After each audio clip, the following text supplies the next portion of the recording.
Hello दोस्तों, आपका स्वागत है लर्न विथ ललन सर।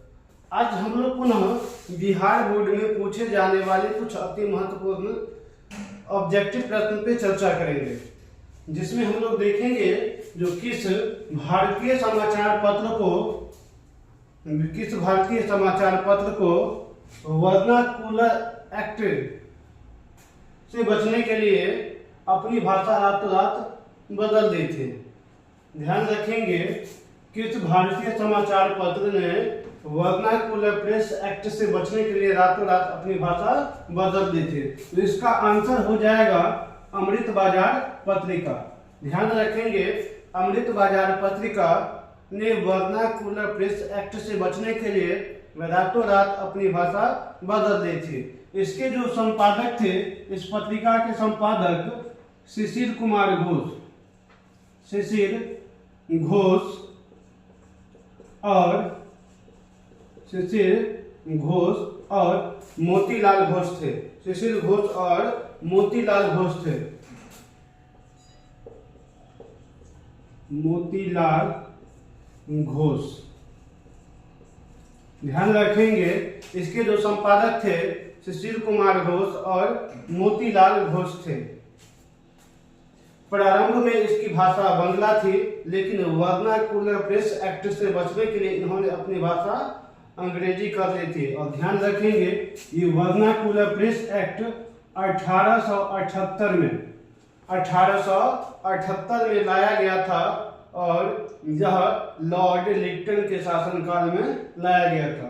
इसमें एक और महत्वपूर्ण पत्रिका है सोम प्रकाश। ध्यान रखेंगे सोम प्रकाश के भी संपादक का नाम ध्यान रखेंगे, कई बार बिहार बोर्ड में पूछा जा चुका है। सोम प्रकाश के जो लेखक है वो है ईश्वर चंद्र विद्यासागर। ईश्वर चंद्र विद्यासागर।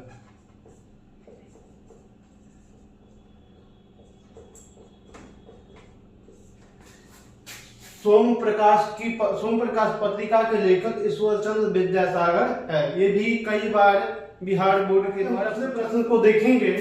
जालियांवाला बाग हत्याकांड किस तिथि को हुआ था? जालियांवाला बाग हत्याकांड किस तिथि को हुआ था? इसका सही आंसर है 13 अप्रैल 1919।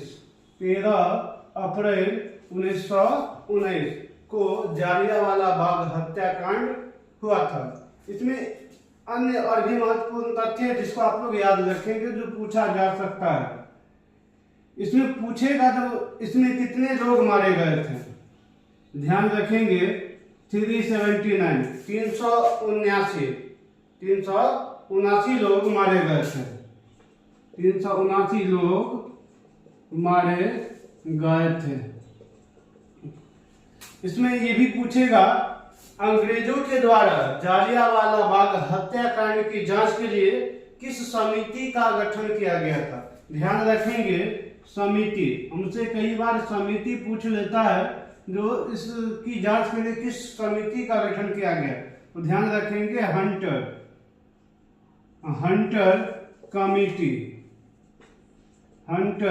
कमिटी का गठन किया गया था। इसकी जांच के लिए हंटर कमेटी का गठन। आज का हमारा तीसरा प्रश्न है, भारतीय राष्ट्रीय कांग्रेस के प्रथम अध्यक्ष कौन थे? भारतीय राष्ट्रीय कांग्रेस के प्रथम अध्यक्ष कौन थे? इसका सही आंसर होगा व्योमेश चंद्र बनर्जी। व्योमेश चंद्र बनर्जी भारतीय राष्ट्रीय कांग्रेस के प्रथम अध्यक्ष थे। आगे इस प्रश्न से संबंधित अन्य महत्वपूर्ण तथ्य को भी देखेंगे। भारतीय राष्ट्रीय कांग्रेस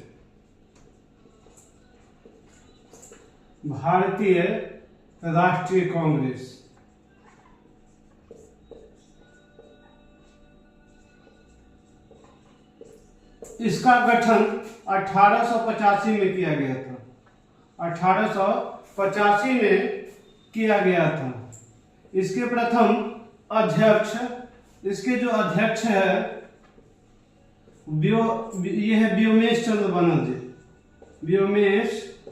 चंद्र बनर्जी। और कई बार पूछेगा संस्थापक, तो इसके जो संस्थापक है संस्थापक वो है ए ओ ह्यूम। ए ओ ह्यूम, इसके संस्थापक ए ओ ह्यूम के द्वारा किया गया था और 1885 में किया गया था। कई बार पूछेगा हमसे जो भारतीय राष्ट्रीय कांग्रेस की प्रथम बैठक कहाँ हुई थी, ध्यान रखेंगे। प्रथम बैठक बंबई में हुई थी और इस बैठक में कुल 72 लोगों ने भाग लिया था। प्रथम बैठक में 72 लोगों ने भाग लिया था। 72 लोग शामिल हुए थे। 72 लोग शामिल। हमारा चौथा प्रश्न है, साइमन कमीशन के अध्यक्ष कौन थे? साइमन कमीशन के अध्यक्ष कौन थे? तो इसका सही आंसर होगा sir John Simon. Sir John Simon Simon commission के अध्यक्ष थे। इसमें अन्य और भी महत्वपूर्ण तथ्य जो आप लोग ध्यान रखेंगे। साइमन कमीशन का गठन जो है, ध्यान रखेंगे, गठन ये किया गया था 1927 को और ये 1928 को भारत आया था। 1928 को भारत आया था। आज का हमारा पांचवा प्रश्न है, महात्मा गांधी ने नमक कानून किस दिन भंग किया? ऑप्शन पहला है 31 अक्टूबर 1929, ऑप्शन दूसरा है 2 मार्च 1930, तीसरा ऑप्शन 12 मार्च 1930 और चौथा ऑप्शन 6 अप्रैल 1930। इस प्रश्न को आप लोग भी बनाने का प्रयास करेंगे क्योंकि इस प्रश्न को हम कल भी देख चुके हैं। इस प्रश्न का जो सही आंसर होगा वो होगा 6 अप्रैल 1930। 6 अप्रैल 1930। 6 अप्रैल 1930 को महात्मा गांधी जी के द्वारा डांडी के समुद्र तट पे नमक कानून का उल्लंघन किया गया था 6 अप्रैल 1930 को। इसका सही आंसर 6 अप्रैल 1930। कई बार हमसे प्रश्न ये पूछा जाता है, जो नमक कानून की शुरुआत किस तिथि को हुई थी?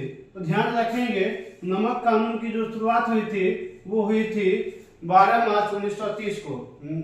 जो यात्रा है वो 12 मार्च 1930 से प्रारंभ होकर 6 अप्रैल 1930 तक चला था। ध्यान रखेंगे, इसकी शुरुआत जो है, शुरुआत ये हुआ था 12 मार्च को। 12 मार्च 1930। यात्रा जो थी वो 24 दिनों की थी। 24 दिनों की यात्रा थी। 78 लोगों के साथ चले हुए थे महात्मा गांधी। 78 लोगों के साथ चले हुए थे महात्मा गांधी और अंततः 6 अप्रैल 1930 को नमक कानून का उल्लंघन किया गया।